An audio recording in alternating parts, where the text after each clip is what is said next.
Step number 8. Identify your list segmentation strategy. What is segmentation? Segmentation means separating your list subscribers into smaller sublists based on their specific interests or preferences. It's not enough that they are interested in your niche generally. It's not enough that they are looking to solve a certain set of problems. By breaking down their specific interests in your niche, you can send them more targeted information that could lead to them buying more products. You can also segment people based on their purchasing behavior. You are leaving a lot of money on the table if you keep most of your list members on your general info list.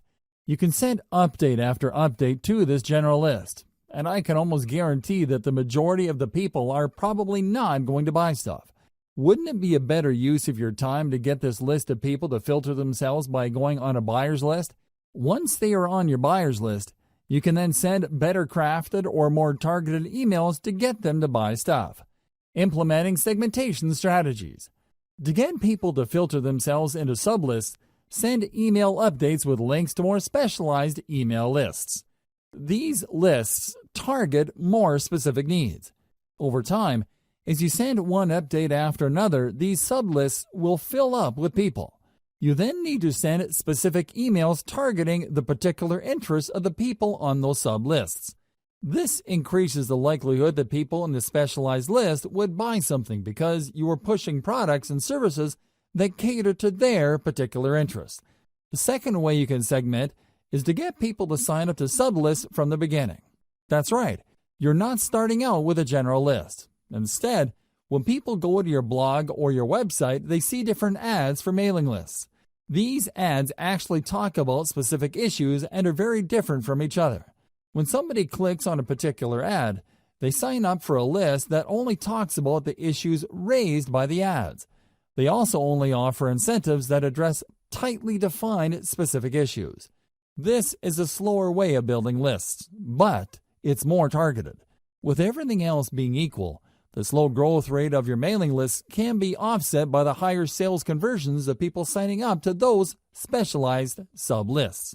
The third approach you could take involves selling lower dollar items. You start with your general list, and you send one update after another promoting a $1 product. When people buy these $1 items, they end up on your buyer's list. Behind the scenes, they are automatically unsubscribed from your main list. Given enough time, you should have a fairly nice list of people who have bought $1 items. You then should focus most of your time crafting high-converting updates that target your buyer's list. This maximizes your return on effort. Instead of sending update after update to your general info list, hoping that people will buy a $20, $50, or even a $300 item, focus all your conversion firepower on a list of people who are tried and proven buyers. This saves you a lot of time and effort. You should still send updates to your general information list. However, you should space these apart and focus on value. You should also advertise only lower dollar items. If you do this right, you would be able to save a lot of money while making a lot of money. How is this done? First, you can easily see through your email list management system which of your list members are not opening your emails. You then prune these general information list members by automatically unsubscribing people who have not opened your emails. Whoever is left still opens your emails, and you still have a chance of converting these people into buyers later.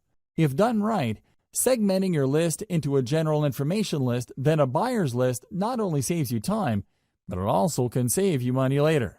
Be aware of your competitor's industry standard list segmentation. At this point, you should have already signed up to your competitor's mailing list. You should already know the topics that they send updates on. You should also be very familiar with the content of their updates. Pay attention to the common features of these emails and try to connect the dots. How do they segment their list members? Which of the general strategies described above are they using? Once you are clear as to their segmentation strategy, you might want to start there. Again, this is the industry standard. You're not exactly married to it. You can change it up later.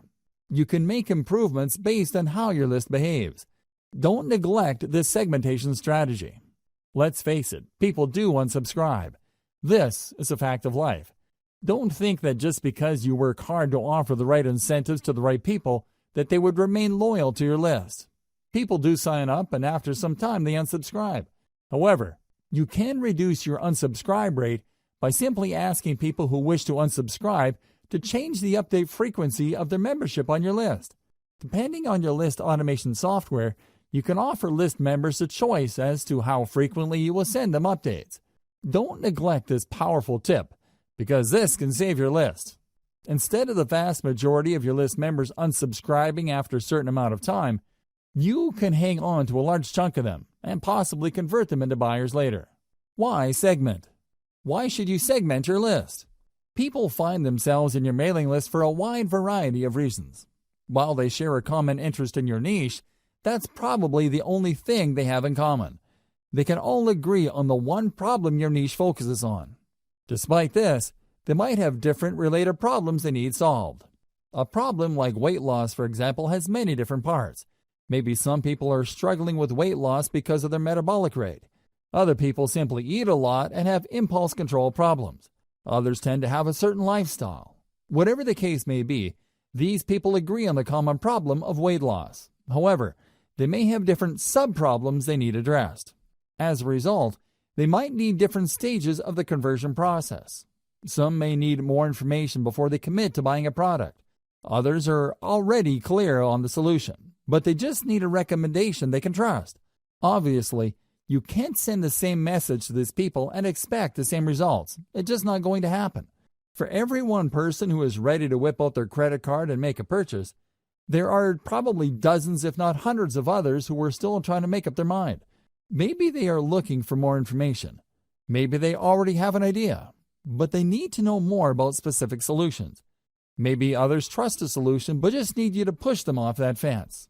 Do you see the difference among these groups of people? This is where segmentation comes in. You need to set up a process where the people can be sent messages that will push them closer to the point of conversion. I've already covered the 3 strategies you should use to segment your mailing list. The following segmentation strategies are more detailed.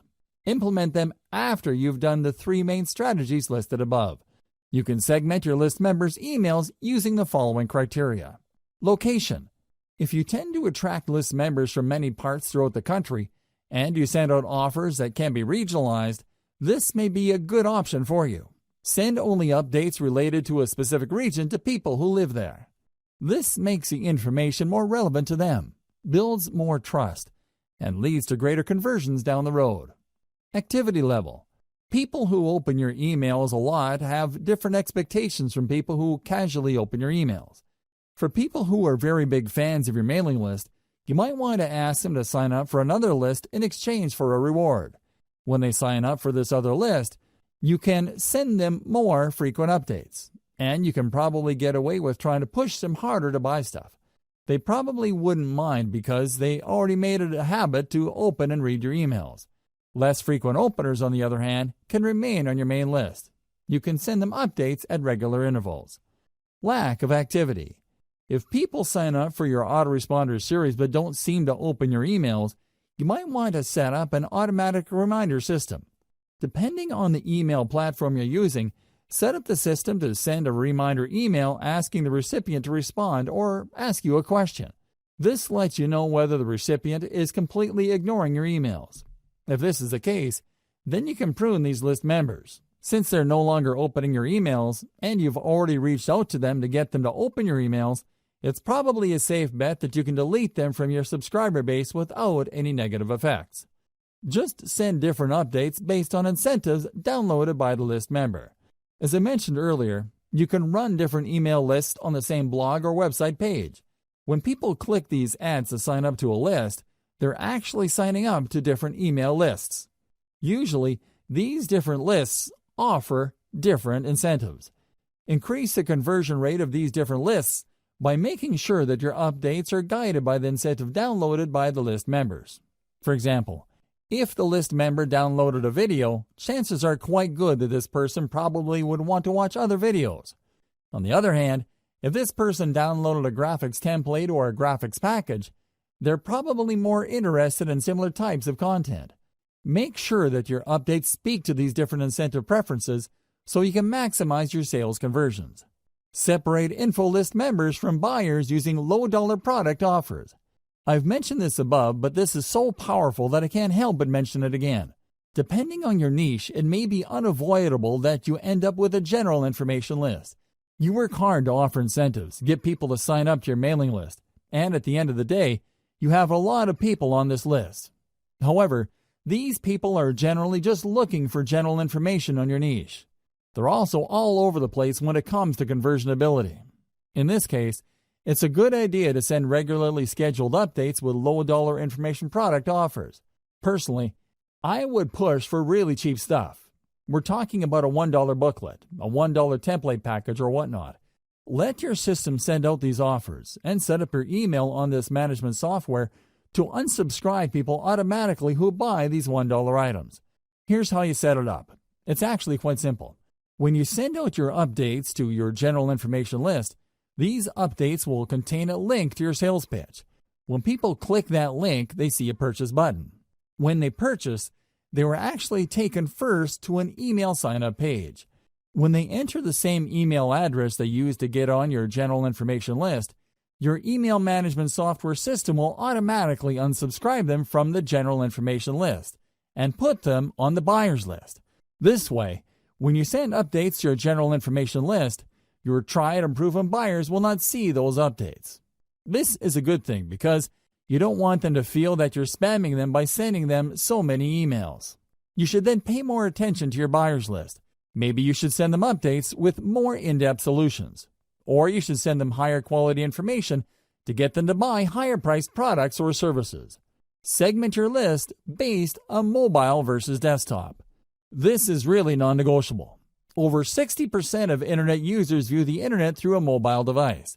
The problem is that these devices have different screen sizes. Make sure your mailing list segments your list buyers based on their screen preference. Depending on the email list automation software you're using, you should be able to automatically detect this. Regardless, your squeeze page must be mobile ready. In other words, it doesn't really matter what device visitors use to view your squeeze page, your page would look really good. It would look its best. Optimize your squeeze page for all environments. It shouldn't matter whether your audience is viewing your squeeze page through a mobile phone, a desktop, or a tablet.